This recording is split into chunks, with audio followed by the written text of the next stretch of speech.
Hello everybody. Let us come to QT interval today.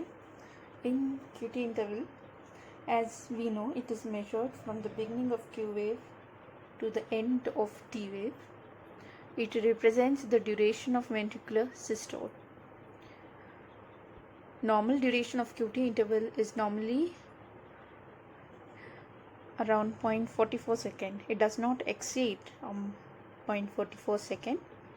And corrected QT interval is given by the Baggett's formula, which is QT interval divided by square root of RR interval. Now let us see some abnormalities in corrected QT interval. If the duration is increased, it is seen in acute rheumatic carditis, myocarditis, hypokalemia, hypocalcemia, acute MI, syncope and hypothermia. Whereas where it is decreased, you can see some conditions which are opposite, like in hypercalcemia, hypothermia. As you can see, hypocalcemia and hypothermia in increased QT interval, and here in decreased hypercalcemia and hypothermia. Whereas you can also find decreased in digoxin toxicity and phenytoin sodium therapy. Next will be on ST segment. Let's come to ST segment. ST segment is an isoelectric line or a baseline between S and T wave. When you come to ST segment, when it is elevated, it is seen in myocardial infarction, acute pericarditis and Brugada syndrome. And if it is depressed, it is seen in digitalis effect, left ventricular strain, right ventricular strain, or myocardial ischemia. Now come to T wave. In T wave is a wave after QRS segment. T wave normally is in same direction as QRS interval.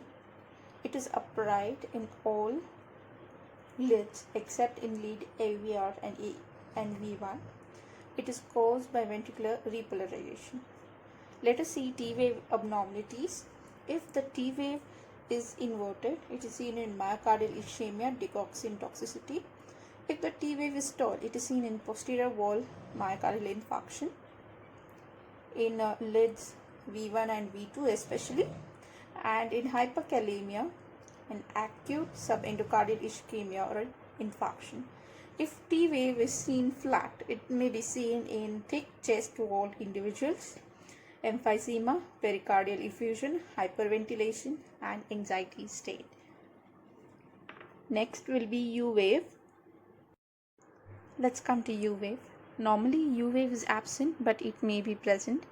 It is caused probably by repolarization of Purkinje fibers and ventricular septum. It is small and rounded, about less than equal to 1 mm. It is upright in most of the leads. Let us see U wave abnormalities. If it is prominent, it is seen in hypokalemia, hypercalcemia and hyperthyroidism. If U wave is inverted, it is seen in angina, acute pulmonary embolism, myocardial infarction and in digoxin effect.